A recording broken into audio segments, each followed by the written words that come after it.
প্রিয় দর্শক, এই ভিডিওটা তাদের জন্য যারা সবচাইতে কম বাজেটের মধ্যে কার্ভ অ্যামোলেড ডিসপ্লের একটি স্মার্টফোন কিনতে চাচ্ছেন। বাংলাদেশে এই মুহূর্তে সবচাইতে কম বাজেটে পাওয়া যায় মি নোট 10 লাইট। এই স্মার্টফোনটিতে কার্ভ ডিসপ্লে ব্যবহার করা হয়েছে এবং লাস্ট কিছুদিন আগে এই মোবাইল ফোনের ফার্স্ট ইমপ্রেশন, আনবক্সিং এবং ডিটেলস নিয়ে আলোচনা করা হয়েছিল, হয়তো এই ভিডিওটা দেখেছেন। তো আজকের ভিডিওতে জাস্ট আমি আমার টেস্টিংগুলো শেয়ার করছি। আশা করছি আজকের এই ভিডিওটি দেখলে আপনার সিদ্ধান্ত নিতে সুবিধা হবে এই মোবাইল ফোনটি এই মুহূর্তে আসলে আপনি কিনবেন কি না। তো চলুন শুরু করা যাক। পুরো ভিডিও নিয়ে আমি স্যাম থাকবো আপনাদের সাথে। আপনারা দেখছেন স্যামজন। যারা নতুন রয়েছেন চ্যানেলটি ভালো লাগলে সাবস্ক্রাইব করে আমাদের সাথেই থাকুন। দর্শক, এই স্মার্টফোনের ডিটেলস নিয়ে আমি আর এই ভিডিওতে আলোচনা করছি না। কি রয়েছে সেগুলো হয়তো জানেন, আর যদি না জেনে থাকেন ভিডিও ডেসক্রিপশনে আমার আগের ভিডিওর লিঙ্কটি দেওয়া থাকলো অথবা আই বাটনে পেয়ে যাবেন। প্রথমে যে ব্যাপারটা না বললেই নয়, এই স্মার্টফোনটার ডিজাইন অ্যান্ড লুকিং খুবই সুন্দর এবং এর বিল্ড কোয়ালিটিও যথেষ্ট ভালো।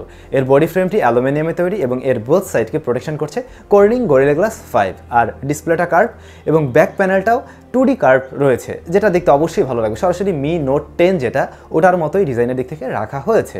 আশা করছি এর লুকিং ডিজাইন নিয়ে আপনি খুবই সন্তুষ্ট থাকবেন এবং এটা যথেষ্ট প্রিমিয়াম লুকসের একটি স্মার্টফোন। ওকে, এই স্মার্টফোনে 6.47 ইঞ্চ অ্যামোলেড স্ক্রিন রয়েছে, যেটা কিনা ফুল এইচডি প্লাস রেজুলেশনের এবং এটা অবশ্যই কার্ভ। এর সানলাইট ভিজিবিলিটিও যথেষ্টই ভালো ছিল, নট ব্যাড। যেহেতু অ্যামোলেড স্ক্রিন, কালার নিয়ে মনে হয় কিছু না বললেও চলবে। খুবই ভিভিড কালার পাবেন এবং আপনার ভিডিও দেখার এক্সপিরিয়েন্স অন্যরকম মাত্রায় নিয়ে যেতে পারে আসলে এই ধরনের কার্ভ ডিসপ্লেগুলো। সাধারণত এই ধরনের ডিসপ্লেতে আসলে সাইডটা এরভাবে কার্ভ হয়ে যাওয়াতে সেখানে বেজেলস ততটা লক্ষণীয় হয় না, যার ফলে ভিডিওর এক্সপিরিয়েন্স আরও বেশি দারুণ থাকে। সো এইটার ক্ষেত্রে আপনি সেরকম এক্সপিরিয়েন্স অবশ্যই পাবেন। অনেক সময় আমরা শুনেছি বা হয়তো বা দেখেছিও যে কার্ভ ডিসপ্লেতে হয়তো টাচ মিস করছে বা এই ধরনের কোনো সমস্যা, তবে এই স্মার্টফোনটিতে আমি সেই ধরনের কোনো সমস্যা পাইনি। সাইড এরিয়াগুলোতে টাচ নিয়ে কোনো ধরনের ইস্যু ছিল না, একদমই ঠিকঠাকভাবে চলছিল সব কিছুই। তবে বর্তমান সময়ের সাথে যদি আমরা কম্পেয়ার করি তাহলে এর ডিসপ্লেতে রিফ্রেশ রেটটা একটু কম, মানে 60 হার্টজের রিফ্রেশ রেট রয়েছে। 90 হার্টজ থাকলে এখানে আমি আর একটু ভালো গেম খেলতে পারতো বা আরও মানুষ এটাতে উৎসাহিত হতে পারতো। যদি আমরা রিফ্রেশ রেটের ব্যাপারটা বাদ দিই তাহলে ওভারঅল অবশ্যই এই ডিসপ্লে নিয়ে আপনি সন্তুষ্ট থাকবেন। যাই হোক, এই কয়েকদিনের ব্যবহারে আমার কাছে এই ডিসপ্লেটা সত্যিই বেশ ভালো লেগেছে। পার্সোনালি আমার নিজেরও এমনিও কার্ভ ডিসপ্লে যথেষ্ট ভালো লাগে, তো সে কারণে হয়তো একটু বেশি ভালো লেগেছে। এবারে আমরা চলে আসছি এর প্রসেসর সেকশনে। মোবাইল ফোনটিতে প্রসেসর হিসেবে দেওয়া হয়েছে স্ন্যাপড্রাগন 730G, যেটা লাস্ট ইয়ারের একটি মিড রেঞ্জের সবচাইতে বেস্ট প্রসেসর ছিল। রিয়েলমি X2, পোকো X2তে আমরা ব্যবহার হতে দেখেছি এবং আমরা হয়তো ওই ফোন অনেকেই ব্যবহার করছি। এই স্মার্টফোনের ইউআইয়ের সাথেও স্ন্যাপড্রাগন 730G যথেষ্ট ভালো পারফর্ম করতে পেরেছে, সেই হিসাবে ঠিক আছে। কিন্তু এই স্মার্টফোনের যে দাম, ওই দাম বিবেচনায় তার পারফরমেন্স অবশ্যই নিচে রয়েছে।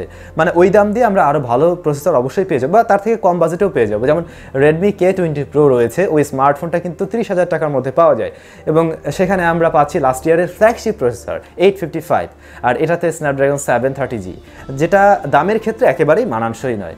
তবে যদি আমরা সরাসরি ওই প্রসেসর পারফরমেন্স বলি, সেটা ঠিকঠাক ছিল। এই স্মার্টফোনের 128GB যে ভ্যারিয়েন্ট, সেটা বর্তমানে পাওয়া যায় 32-33,000 টাকার মধ্যে, তো সেই হিসাবে দামটা বেশিই হয়ে যায়।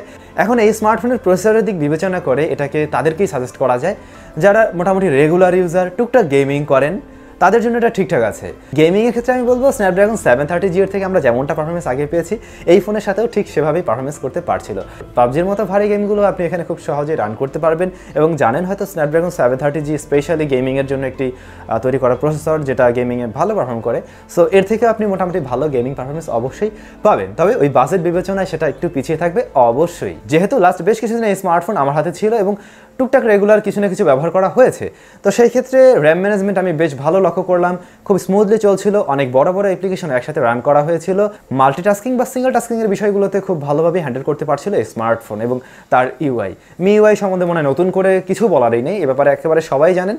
তো এটার পারফরমেন্স বেশ ভালোই ছিল এই স্মার্টফোনের সাথে। তো এই প্রসেসরের ব্যাপারে আমার আরও কিছু মন্তব্য রয়েছে, যেগুলো ভিডিও শেষে আলোচনা করছি। অবশ্যই ওইগুলো শুনবেন এবং তারপরে আপনি আপনার ডিসিশন নেবেন এটা কিনবেন কি কিনবেন না। আর আজকের এই ভিডিওটি ভালো লাগলে লাইক করতে ভুলবেন না, আর নতুন হয়ে থাকলে চ্যানেলটি সাবস্ক্রাইব করে রাখুন। এতে আমরা ব্যাটারি হিসেবে পেয়েছি 5260 mAh ব্যাটারি এবং 30 ওয়াটের চার্জার বক্সেই থাকছে।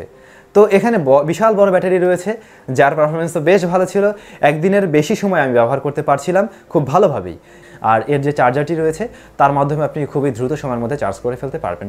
2 ঘন্টার আগে এটাকে চার্জ করা যাচ্ছিল। ফাইনালি আমরা চলে এসেছি এর ক্যামেরা সেকশনে। মোবাইল ফোনটির রেয়ারে থাকছে কোয়াড ক্যামেরা সেটআপ, যার প্রধান সেন্সরটি 64 মেগাপিক্সেল, এরপরে রয়েছে 8 মেগাপিক্সেল আলট্রা ওয়াইড, 2 মেগাপিক্সেলের ম্যাক্রো শুটার এবং 5 মেগাপিক্সেলের ডেপথ সেন্সর। ফ্রন্ট ফেসিং হিসেবে থাকছে 16 মেগাপিক্সেলের ক্যামেরা। তো এর রেয়ারের যে মেইন ক্যামেরা বা মেইন শুটার তার থেকে ডেলাইটে খুব সুন্দর ছবি পাওয়া যাচ্ছিল, প্রপার ডিটেলস দিতে পারছিল। আমার কাছে মনে হলো ডিটেলস নিয়ে আপনি তেমন কোনো ঘাটতি এখানে পাবেনই না, খুব সুন্দর ডিটেলস দিতে পারছিল। ডাইনামিক রেঞ্জে বেশ ভালোভাবে ক্যালকুলেশন করতে পেরেছে এই স্মার্টফোন। কালারটা একটু স্যাচুরেটেড কালার দেয়, তবে সেটা অনেকটা বেশি নয়, দেখতে বেশ ভালো লাগে। আশা করছি এর ছবি নিয়ে আপনারা সন্তুষ্ট থাকবেন। এই ক্যামেরায় লো লাইটে আপনারা ছবি তুলতে পারছেন, নাইট মোড রয়েছে এবং নাইট মোডের রেজাল্ট নট ব্যাড, মোটামুটি আর কি। তবে আরেকটু ইমপ্রুভমেন্ট নিয়ে আসতে পারতো হয়তো, এবং এটা হয়তো বা ফিউচার আপডেটের মাধ্যমে ফিক্স করা সম্ভব। রয়েছে পোর্ট্রেট মোড, এবং সত্যি বলতে এর পোর্ট্রেট মোড নিয়ে আমি একেবারেই সন্তুষ্ট রয়েছি। পোর্ট্রেট মোডে যেমন ব্যাকগ্রাউন্ডকে ব্লার করতে পারছে অ্যাকুরেটভাবে মোটামুটি, সেই সাথে আবার এর যে মেইন সাবজেক্ট তার ডিটেলসও বেশ ভালোভাবে ফুটিয়ে তুলতে পারছিল। পোর্ট্রেট মোড নিয়ে আপনারা অবশ্যই সন্তুষ্ট থাকবেন। এরপরে রয়েছে 8 মেগাপিক্সেল একটি আলট্রাওয়াইড সেন্সর, যা দিয়ে আলট্রাওয়াইডে ছবি তুলতে পারবেন।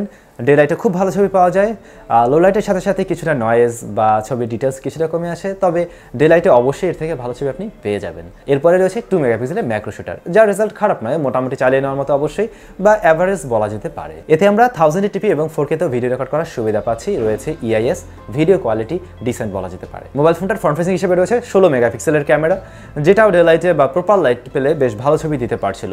যথেষ্ট ভালো শার্পনেস ছিল এবং ডিটেলসও সেখানে লক্ষণীয় মাত্রার রয়েছে।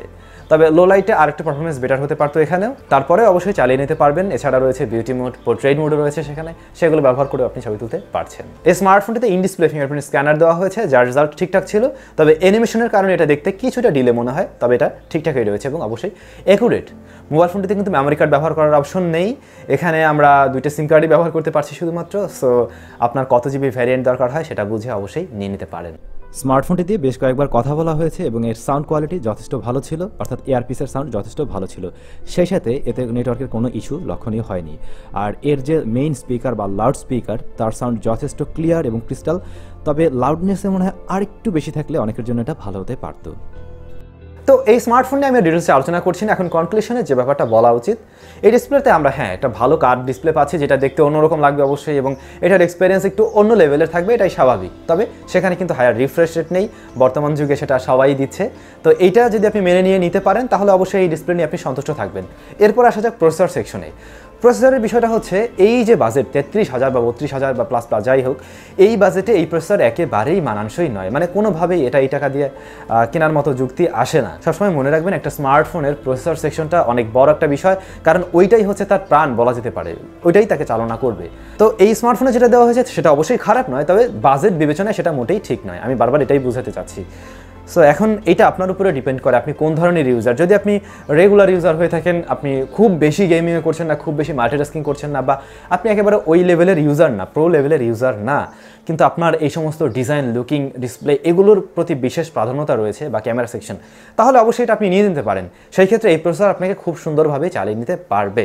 কিন্তু আপনার যদি মেইন টার্গেট ওই প্রসেসরের দিকেই থাকে, আপনি অনেক হেভি গেমার বা আপনাকে প্রেশার দিয়ে কাজ করতে হয়, সারাক্ষণে মাল্টিটাস্কিং করেন, তাহলে আমি বলবো আপনি এই বাজেটেই কিন্তু আরও ভালো প্রসেসর পেতে পারেন, সেরকম অপশন আপনার হাতে রয়েছে।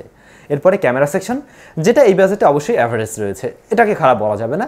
এই বাজেট বিবেচনায় এর ক্যামেরাকে আমি খারাপও বলছি না, আবার একদম যে অন্যগুলোর চাইতে ভালো সেটাও বলছি না। ব্যাটারি ব্যাকআপ ঠিকঠাক ছিল, আর অবশ্যই একটা প্রিমিয়াম ফোন, এটা সত্যি যে এই ফোনটা খুবই প্রিমিয়াম লুকিংয়ের দিক থেকে এবং হাতে নিয়েও। সো ভাবঠাপ নেওয়ার জন্য এই স্মার্টফোনটা একদম পারফেক্ট। এখন বাকিটা সম্পূর্ণ নির্ভর করছে আপনার উপরে।